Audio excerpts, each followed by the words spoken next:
오늘 우리에게 주시는 하나님의 말씀은 고린도전서 14장 5절부터 보겠습니다. 14장 5절에 보면 나는 너희가 다 방언하기를 말하기를 원하나 특별히 예언하기를 원하노라. 만일 방언을 말하는 자가 통용하여 교회의 덕을 세우지 아니하면 예언하는 자만 못하니라.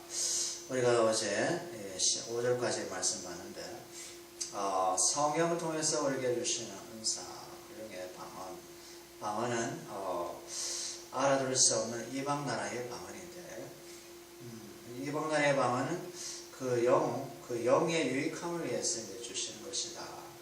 하나님께 드리는 기도이기 때문에 그 영을 유익하게 하지만 다른 지체에게는 알아들을 수 없는 언어이기 때문에 그들에게는 유익하지 않다라고 했습니다. 그러나 이 방언을 통해서 또 다른 지체들을 위한 기도를 합니다.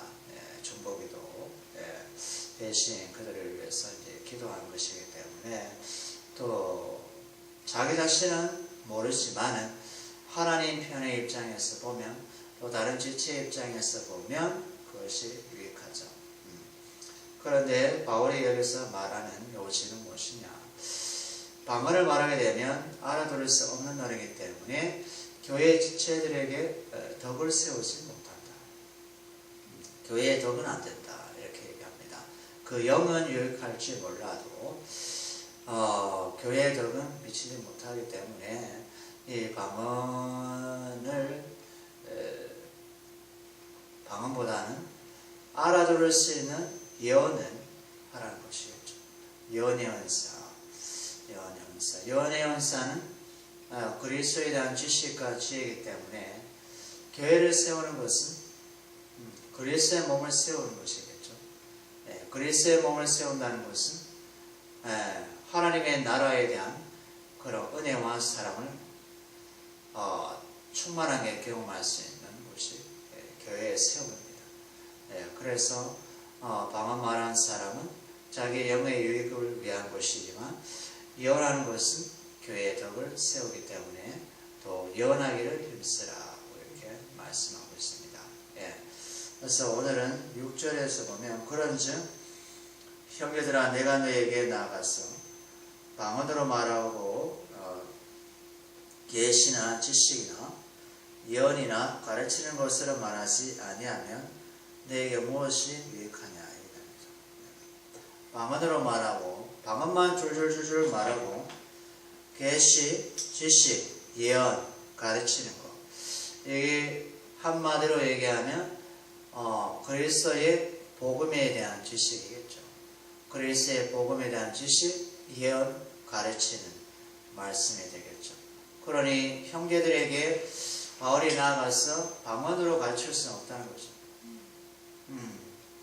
형제들에게, 고린도에 있는 형제들에게 여기 헬라에 대한 말을 하면 알아들을 수 있겠지만 이들에게 저 애굽의 이집트 아람어나 아니면 저 중국어나 이렇게 인도 네시아어나 이렇게 말하면 바울의 가르친 예언 그리고 말씀이 헛되다는 것이 헛되다.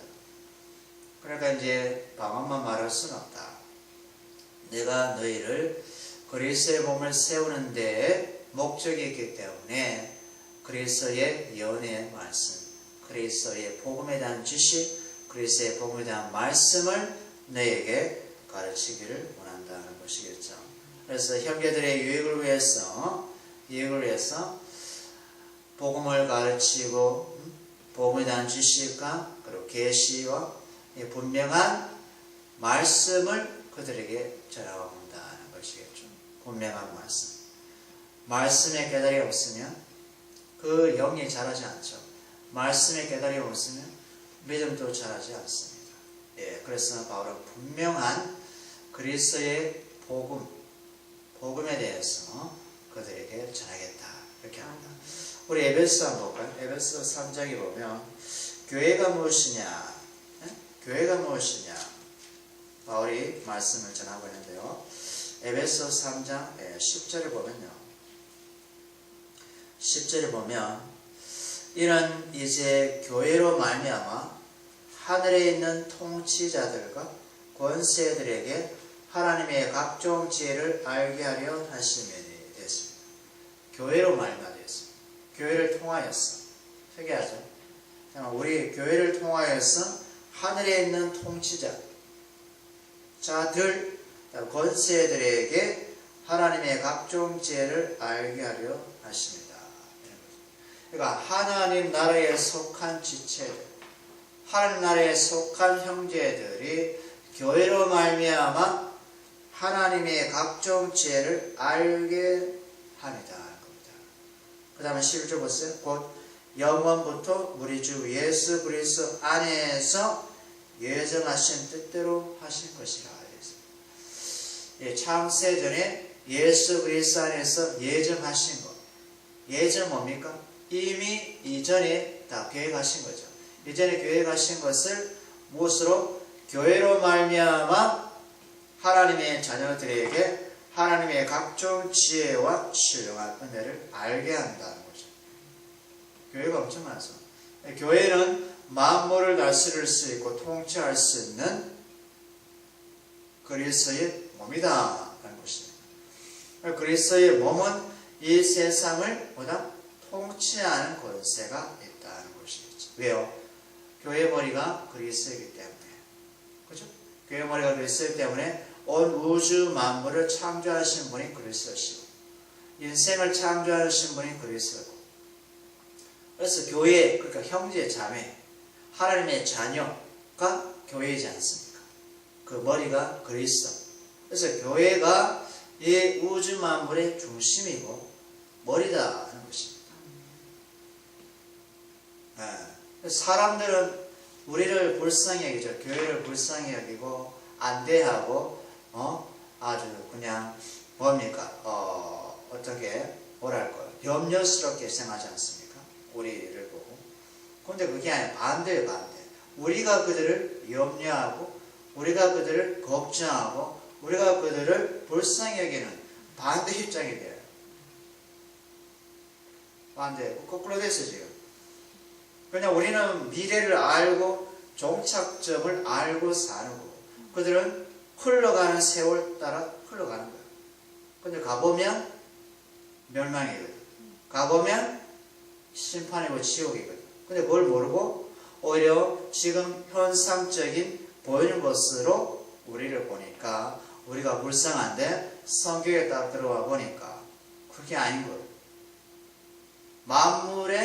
만물을 충만하게 하는 것이 교회다. 그리스도의 교회다.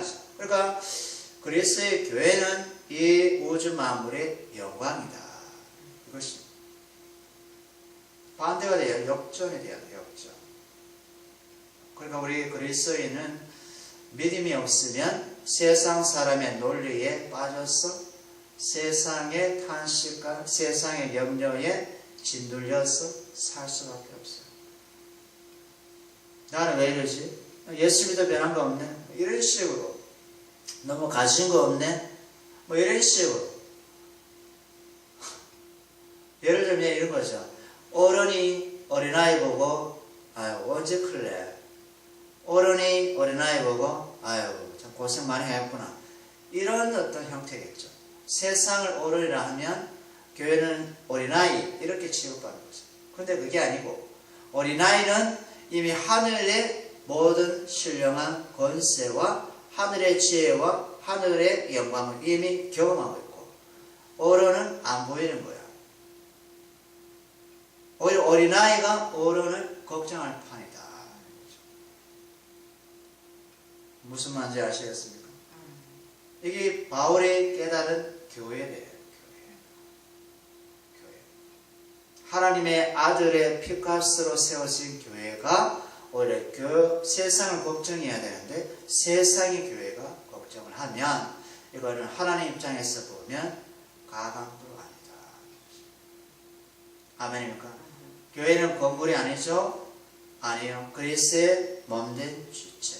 그리스도의 십자가 피값으로 부름받은 영광스러운 자녀, 거룩한 자녀, 그리고 뭐랍니까? 왕같은 제사장이라고 하셨습니다. 이걸 믿음으로 딱 갖고 있어야 돼요. 주눅 찔지 말라는 거죠. 주눅을 부끄러워할 필요도 없고. 그 다음에 7절에 보면 혹필이나 검은 것과 같이 생명 없는 것이 소리를 낼 때 그 음의 분별을 나타내지 아니하면 필이 부는 것인지 검은 것 하는 것인지 어찌 알겠느냐. 그죠? 필이 검은 것, 생명 없는 거잖아요. 생명이 없어요. 소리 낼 때 음이 분별할 수 못해. 그럼 검은 거를 켜는지 피리를 켜는지 알 수 없다. 이 말은 뭡니까? 방언을 말을 하는데 방언의 뜻을 모르게 되면 무엇이 그들에게 유익하뇨? 이것입니다. 그리스도의 몸 교회를 세우는데 아무런 유익이 없다. 이 말이겠죠. 그러니 누군가가 이 말을 깨닫게 해줘야 되는데 그것이 없다라면 그냥 그 영혼의 영을 위해서 유익하다. 이런 거죠. 그런데 방언을 주시고 믿음의 은사를 주시고 예언의 은사를 주시고 지식과 지혜의 은사를 주시고 이 모든 것을 무엇 때문에 주신다고 했습니까? 그리스도의 몸을 세우는 목적으로. 이거 언제부터? 그리스도 안에서 예정하신 그 그리스도의 몸을 세우는 목적으로 하나님께서 성령을 통해서 주신 것이다. 이것입니다. 분명히 해야 돼요. 그죠? 그러니까 이제 예언을 통해서 장사를 한다거나 방언을 통해서 장사한다거나 하나님 주신 은사를 통해서 영업한다거나 이거는 완전히 마귀에게 사로잡혀서 사는 존재다. 그 사람들에게 얘기를 해줘야 돼. 깨닫게 해주셔야 돼. 하나님이 주신 은사는 그리스도의 지체를 세우기 위함입니다. 그리스도의 몸을 세우기 위함입니다. 그러니까 우리가 회개를 해야 돼. 잘못된 길로 곁길로 가는 길에서 돌이켜야 돼. 그렇잖아요. 하나님의 신령한 은사를 받은 것을 육신의 영달을 위해서 사용하고 있으니까 성령이 탄식할 수밖에, 마귀는 기뻐할 수밖에 없는 것이죠. 그렇죠? 그 다음에 8절에 보면 만일 나팔이 분명하지 못한 소리를 내면 누가 전투를 준비하냐 이거죠. 그렇잖아요. 전쟁의 나팔은 뭡니까? 나팔을 정확하게 불러야 되거든요. 그렇잖아요. 그 원수가 적군이 쳐들어오는 것을 나팔수가 정확하게 불어야지만 뭘 준비합니까? 전쟁을 준비하죠. 성화에 있는 사람의 전쟁. 그런데 나팔을 정확하게 불지 않으면 전쟁 준비도 못하고 망하는 거죠. 망하는 거죠. 그러니까 분명한 지식, 어떤 지식? 그리스도의 복음에 대한 지식, 그리스도의 복음에 대한 예언, 그리스도의 복음에 대한 말씀의 가르침. 우리가 이제 성도를 대할 때, 그리고 믿지 않는 자를 대할 때 분명한 복음을 제시해야 돼요. 믿는 지체에게 뭐예요? 어설픈 지식을 증가하면 안 되고 분명한 그리스도의 복음, 십자가의 복음을 정확하게 증거해서 그 영혼을 어떻게 해요? 살려야 된다. 아까 얘기했잖아요. 알 수 없는 검은 곳, 생명 없는 이 피리를 어떻게 해요? 불면은 음을 알 수 없는 거로 그 사람에게 아무런 유익이 되지 못한다. 얘기했죠. 네? 그러니까 방언을 하는 데 있어서도 누군가가 이 방언을 통해서 깨달은 지식을 증거하지 않으면 주님의 교회에 아무런 유익이 없다. 제가 만약에 여기 서서 러시아어로 말씀을 증거한다. 그러면 이 러시아를 배운 사람은 알아들을 수 있겠지만 러시아를 배우지 못한 사람은 어떻게 됩니까? 그냥 방언이야. 유익이 없어. 답답해. 그러면 안 된다는 것이. 그 다음 9절에 볼까요? 같이 한번 읽어볼까요? 이와 같이 너희도 혀로서 알아듣기 쉬운 말을 하지 아니하면 그 말하는 것을 어찌 알리오? 이는 허공에다가 말하는 것이다. 허공에다 말하는 것이다. 방언은 알아들어서 혼자서 내뱉는 것인데 이건 허공에다가 그냥 침뱉기라 이거지. 허공에다가. 그죠? 그러니까 이거는 교회에다가 정확한 알아들을 수 있는 언어로 말씀을 증거하고 가르치고 교육하고 복음을 나눠야 되는데 이것을 방언으로 그냥 알아들을 수 없는 말로 하면 허공에다가 아무 유익함이 없이 증거하기 때문에 우리에게는 덕이 안 된다는 것입니다. 덕이 안 된다는 것입니다. 우리가 방언을 받은 사람도 방언을 받았다고 또 소리 지르고 또 이렇게 하지 않습니까? 초반에. 그죠? 그죠? 조금 이제 성숙하면 조금 자제하면서, 그죠? 주님과 나와의 친밀한 교통을 통해서 주님이 어떤 마음을 갖고 계시면서, 이제 주님과 나와의 대화, 그런 식으로 나가면 된다는 것이죠. 그 다음에 10절에 보면요, 이거 언어에 대해서 비교한대요. 10절에 보면 이같이 세상의 소리가 연하면 언어입니다. 언어. 세상의 언어. 세상의 언어의 종류가 많으나 뜻이 없는 언어가 없나니 이것입니다. 소리가 있어 언어, language. 그러니까 이제 세상에는 많은 언어가 있지 않습니까? 한국어도 뜻이 있잖아요. 중국어도 뜻이 있잖아요. 일본어도 뜻이 있잖아요. 뜻이 있어요. 뜻이 없는 언어가 없어요. 그러니까 뜻이 다 있기 때문에, 그죠?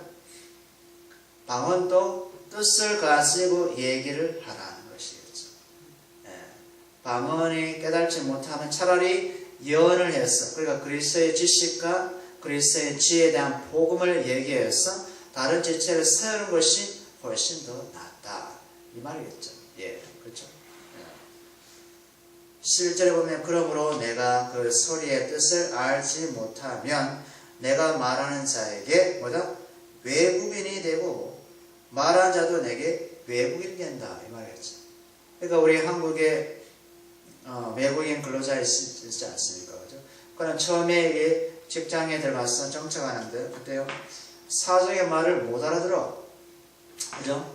어제 답답하잖아. 그죠? 그래서 이 사장의 어떤 바디 랭귀지, 그러니까 바디 랭귀지를 통해서 그냥 따라하는 거야. 근데 시간이 이렇게 지나면 어느 정도 말귀를 알아듣고 그럼 조금 더 외국인에서 조금 더 한국인처럼 이제 알아들을 수 있는 거죠. 그래서 외국인과 외국인은 너무 낯설어. 만약에 우리가 하나님과 보세요. 하나님이 만약에 영험을 하시는 하나님이다. 영험을 하신 하나님이에요. 근데 우리는 한국어로 기도를 하고 있습니다. 그럼 하나님께서 알아들을 수 있겠어요? 그럼 하나님과 우리는 친한 사이가 아니라 외국인이에요. 외국인. 제가 뭐라고 지금 기도하고 있는 것이 하나님이 못 알아들어요. 그러면 영어권 사용자만 하나님이 기뻐하십니다. 알아들을 수 있기 때문에. 근데 다행히 하나님께서는 언어를 다 이해하셔. 모든 언어를 다 아셔. 그분이 시작이고 마침표니까 천만다행이에요. 저게 미개인 그 국가, 미존독 지역에 있는 문자가 없는 그런 나라에도 하나님께서 알아들으셔. 이렇게 해도 하나님이 알아들으셔. 만약 못 알아들으면 선교사들이 복음 증거에도 아무 소용이 없어. 의미 없는 그런 분별할 수 없는 의미이기 때문에. 그렇죠? 그 다음에 12절 마지막에 보면요. 그러므로 너희도 영적인 것을 사모하는 자. 영적인 것이 뭐냐면요. 다른 성경에 보면 성령의 나타남. 영적인 것을 다른 말로 하면 성령의 나타남. 성령의 나타남을 사모하는 자인 즉 교회의 덕을 세우기 위하여 그것이 풍성하기를 구하라. 그러니까 신령한 것, 이게 뭐냐? 신령한 것들입니다. 신령한 은사들입니다. 신령한 은사들. 다른 말하면 성령의 나타나심들. 성의 나타남을 삼아라. 왜요? 맞아 있죠? 중간에 교회의 덕을 세우기 위해서. 그냥 방언만 구하지 말라는 거죠. 그죠? 지식의 은사, 믿음의 은사, 지혜의 은사, 연의 은사, 그죠? 이런 교회의 풍성함을 위해서 그것을 구하라는 것입니다. 그래서 성령께서 주시는 것이기 때문에 우리의 것이 아니고 성령께서 친히 믿음의 분량대로 당신의 뜻대로 주시는 거예요. 우리 뜻대로 아니고 당신의 뜻대로 주시는 거기 때문에 우선 우리가 성령의 인도함 받아서 구하면 성령께서 알아서 당신의 주권자고 당신의 결정자이기 때문에 알아서 우리에게 주시는데 목적은 교회를 세우는데 은사를 주신다. 그것도 풍성하게. 교회를 풍성하게. 그죠? 교회가 지체가 연결되어 있지 않습니까? 그죠? 그리스도 다 연결되어 있어요. 그래서 그리스도가 이 지체를 관리하시고 이끌어가시고 다스리시고 통치하시고 하시는데 뭘 주어서? 성령을 통해서 은사를 주어서 이렇게 하신다는 것이죠. 그래서 알아들을 수 있는 정확한 복음의 메시지, 알아들을 수 있는 말씀, 이것이 우리에게는 너무나 중요하다는 것입니다. 기도하겠습니다.